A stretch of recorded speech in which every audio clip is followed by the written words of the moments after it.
ल ह्याप्पी माघे संक्रान्ति सबैजनालाई। ल आज हाम्रो अब परदेशको ठाउँमा यस्तै हो है माघे संक्रान्ति चाहिँ। ल के बन्दैछ Dipu?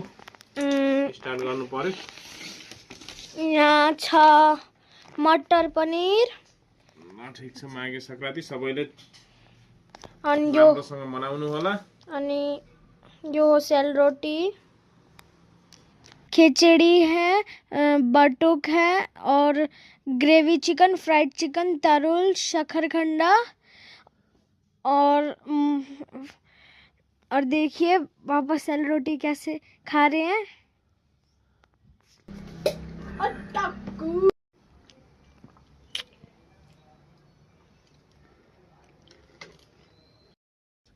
Bye bye guys, good night, thank you for watching, bye.